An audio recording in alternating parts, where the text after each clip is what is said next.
My bags are packed, I'm ready to go. And that is the story of my life right now.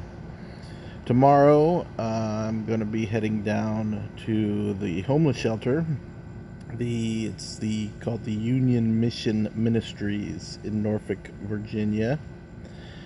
And I've been there before, so um, as far as the intake process and everything, I'm familiar with it. Every shelter is different. If you're unfamiliar with how homeless shelters function, they are all different. They all have different requirements as far as rules, regulations. It's not like some of them. It's not like you can just go get a bed and you're good to go. You sleep and you're there. There's rules, there's regulations, there's red tape. Honestly, some of them are harder to get into than others.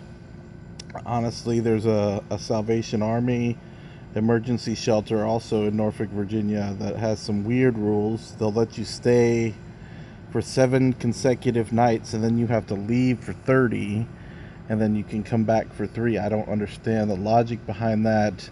And sometimes there's empty beds there and I don't know, it's just weird. There's weird regulations. The one I'm going to is as the name says, it's the Union Mission. It is a Christian based shelter, and it is very, very religious. There is a curfew every night of, I think it's around 5 or 6, 6:30 or 7. There's chapel every night. It is not an option. You have to attend unless you are working. They will let you work. Obviously, they want you to look for work. But if you're not working and you're not there, they will kick you out for missing chapel. They don't play. Um, there is that aspect of it. Um, Part of it. So check in is, like I said, around 4 to 5 tomorrow, and I do have a CPAP machine to help me breathe at night.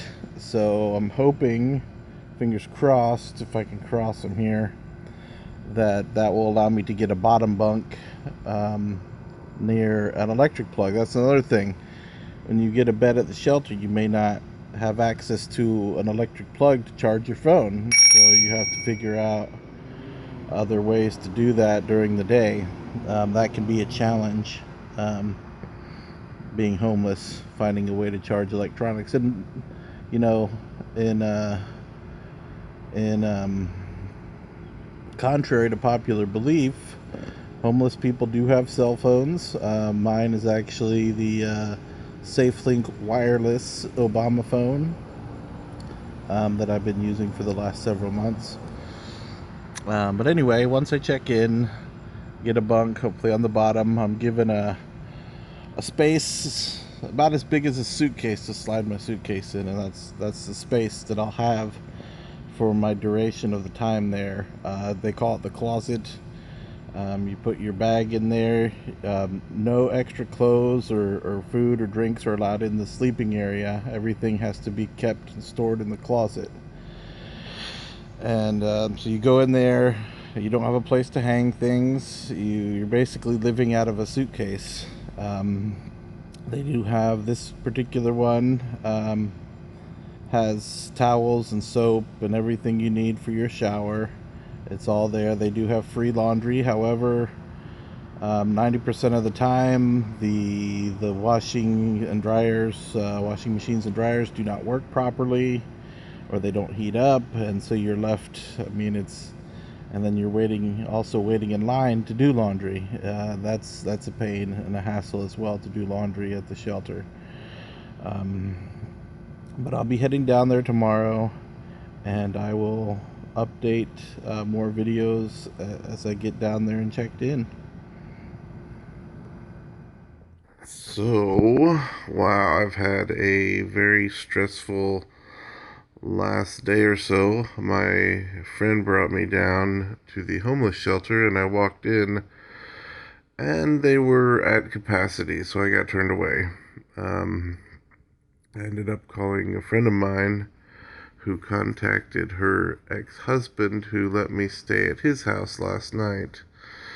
But I called up my friend again, and he's going to come and get me. I'm going to go back and stay at his house that I semi got kicked out of for my emotional outburst, we can say. But he's going to let me go back there till the weather cools down in a couple months, and I'm going to try again at the shelter. It was very, very unexpected. I thought the warmer weather would keep people out of the shelter and it would be full in the winter time. But apparently the summertime, this extreme heat that we've had is a factor in people wanting to stay indoors. So he's going to be coming here to pick me up in the next few hours, and I'm going to be going back to where I was staying. Actually, I was living in a tent in his backyard, and so I'm going to be going back to that. And I think it's a better option than here because I have access to my doctors and things for my medication, which I really, really need. And down here, unless I'm staying at the shelter, I won't have access to the doctors and medication that I need. So I'm going to be heading back to where I was for a couple more months, and we'll go from there. And I'll just take it a day at a time. That's all I can do. So I hope everyone is staying healthy and happy. And if you made it to the end of this video, congratulations, you rock. Like I said, hope everyone's staying healthy and happy. I know I am trying desperately to do that right now. So, as always, if you like this video, give it a thumbs up. And if you want to see my journey from here on out, please hit that subscribe button and that bell notification icon to get all the latest updates. So, alright.